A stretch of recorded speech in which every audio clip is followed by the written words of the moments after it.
Welcome back to the channel, guys. This is VIN1788. It is a 2016 ultra white paint code 083 with the LA30 interior.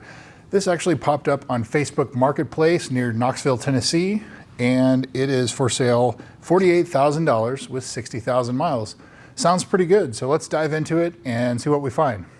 First off, it does look like it has a few mods to it. It has a wrapped black roof, it has mirror cap covers, has carbon fiber fender vent accents, lowered exhaust, looks like it has an intake tube.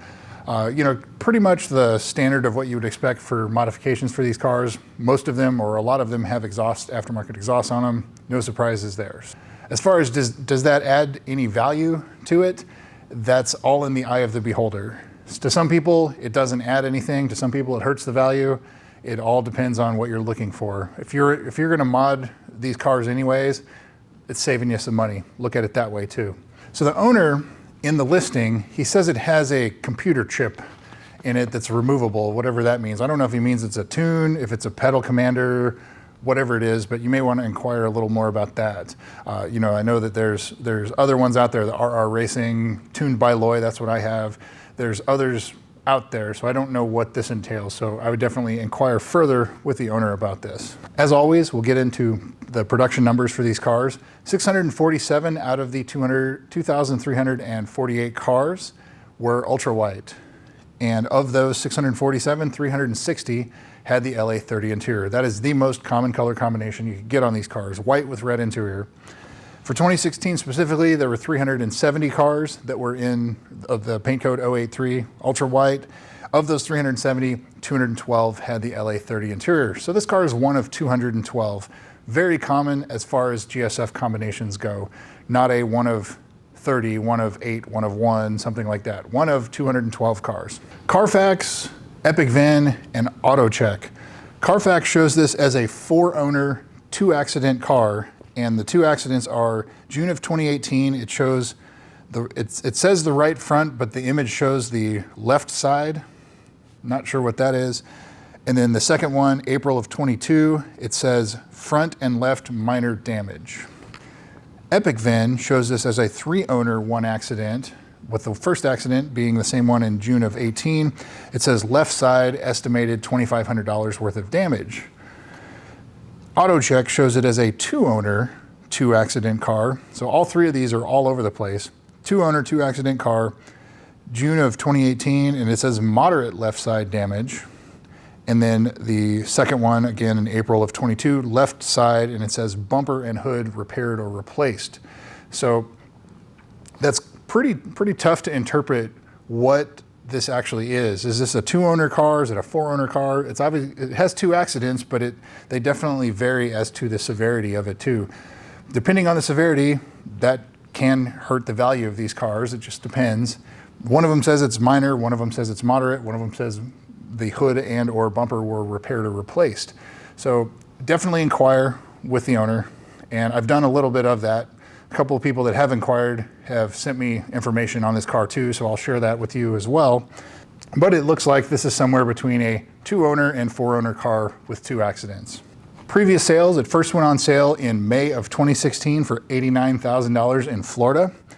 It was still for sale in July and first registered in August. So it looks like it was 3 months for sale. Pretty quick as far as these cars went.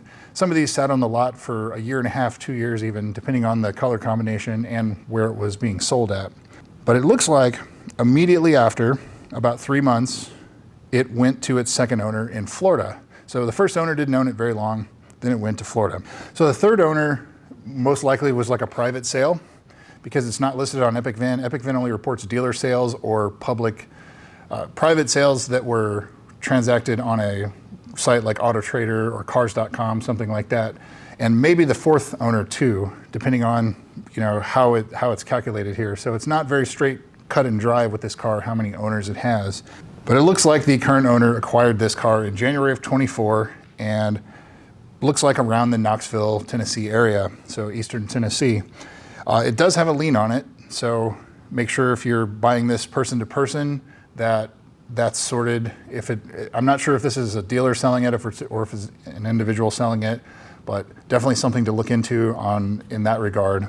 Looking at the pictures, You can definitely tell it has some small, nicks and scrapes on the front end. You'd probably expect that for this mileage if it doesn't have the proper paint protection or anything like that. It also states it has brand new tires. So normally that'd be a plus, but it also means you can't look at the front tires to inspect them for lower control arm bushing wear, things like that. So that may be an issue that pops up in the future. Things to think about when you see new tires. And on that thought, especially since it's lowered, and that may be why it has new tires, if you don't have the adjustable control arms, the adjustable links for these cars, the suspension links, it will wear out the inside of the tires prematurely, front and back, because it can't get enough camber in order to properly align itself. So that may be why it has new tires, because it's wearing out the inside of the tires if it doesn't have the proper suspension pieces for being a lowered vehicle. So something else to think about. So we'll get into the service history here in a minute, but there's nothing from the listing stating anything about the valley plate being done, front lower control arm bushings being done. So it looks like the carbon fiber to the left of the steering wheel is starting to delaminate. Maybe the passenger side one right on the left side. The pictures it's hard to tell, but expect carbon fiber replacement or repair in the future. There's a guy in Florida that I've talked about before, SMA Fabrication. He will refinish them for a couple $100 a piece. Money well spent versus buying new, which in some instances, the new part can also eventually delaminate too. So another thing to think about. Another thing that I didn't see in the service history, which again we'll get to in a minute, I don't see the low pressure fuel pump being reprogrammed yet either.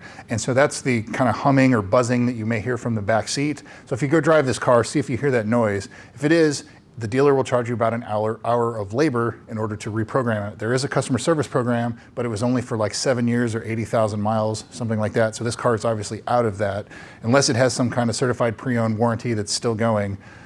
Basically, if that's the case, you're on the hook at the dealer for an hour labor.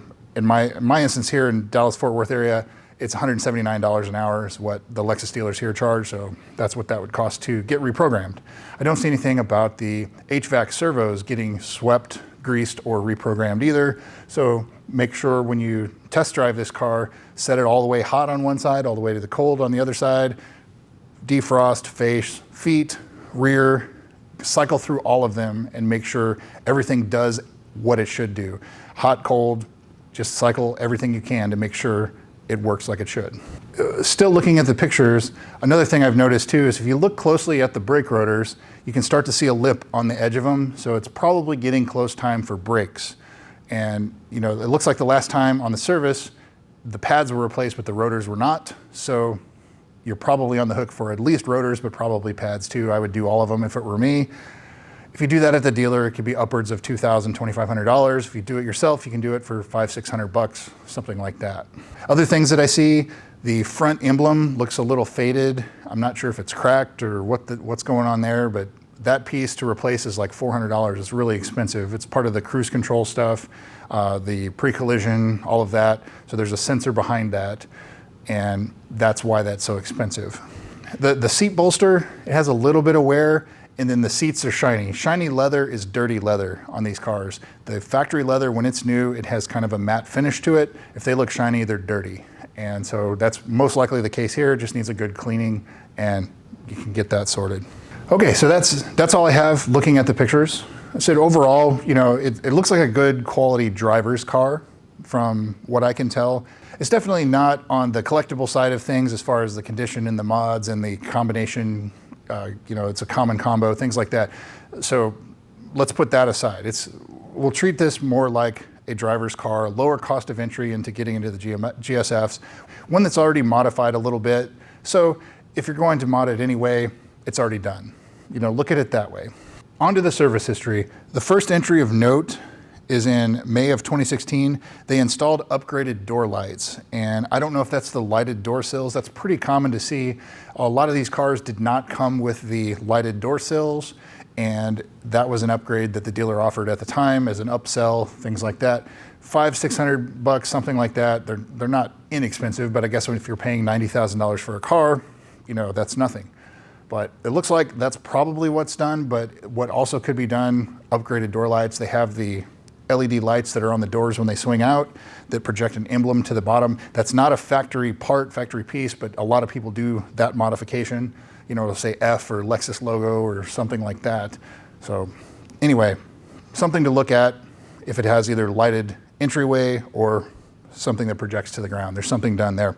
November of 2016, a ticking noise noted about the high pressure fuel pumps and wind noise over 100 miles an hour. They didn't fix anything, just noted that wind noise over 100 miles an hour. The ticking noise with the fuel pumps, common complaint. These are mechanical pumps. They run off the camshafts. They make noise. And sometimes they chirp, sometimes they tick.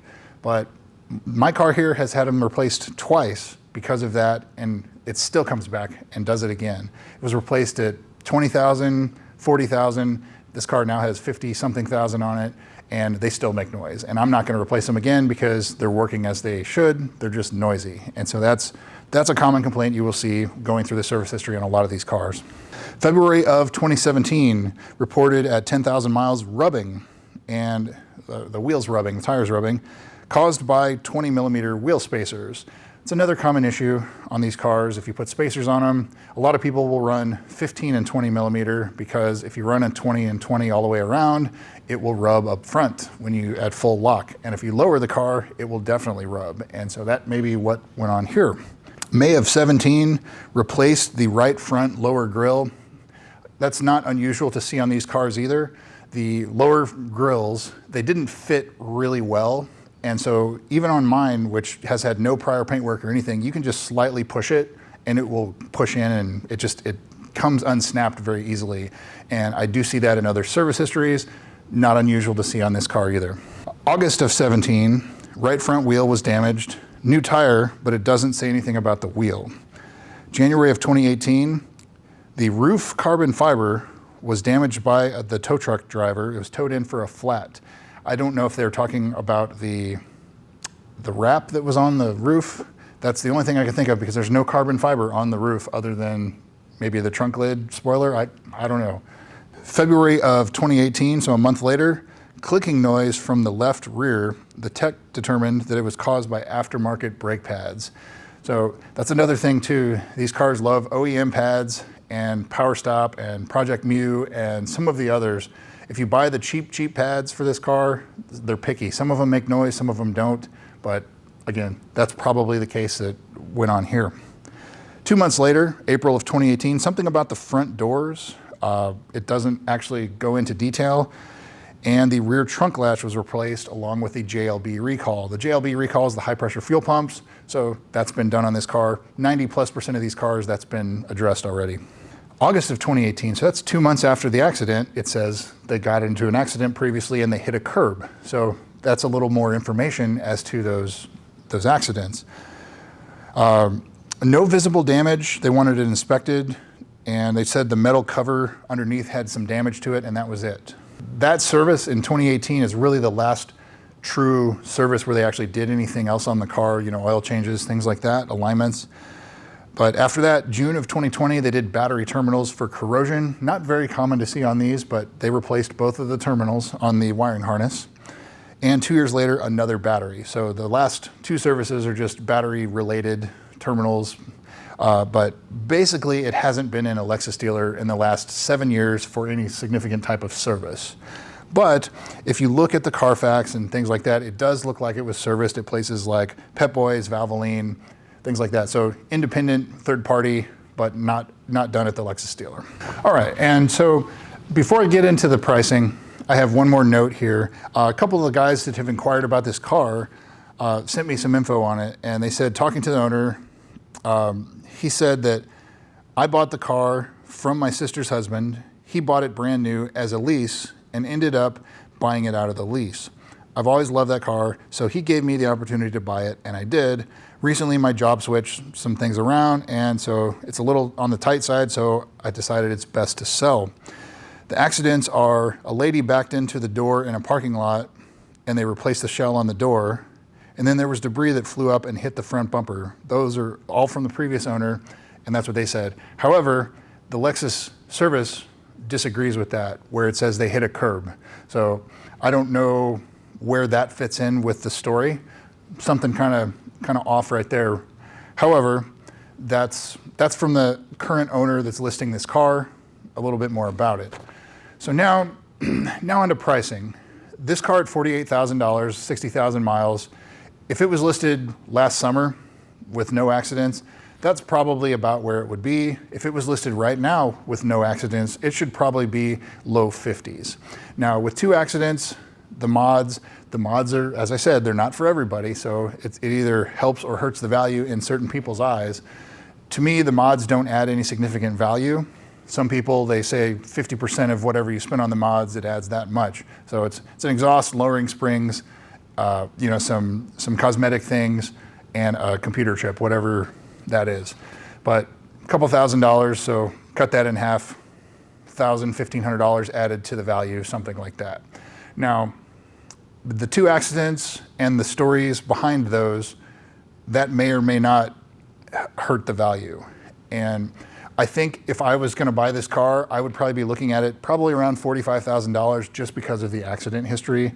And if it didn't have that, again, I would say it would probably be low 50s. So him having it listed at 48 is probably the right place to start, but I think ultimately the value is probably closer to 45,000 for this car.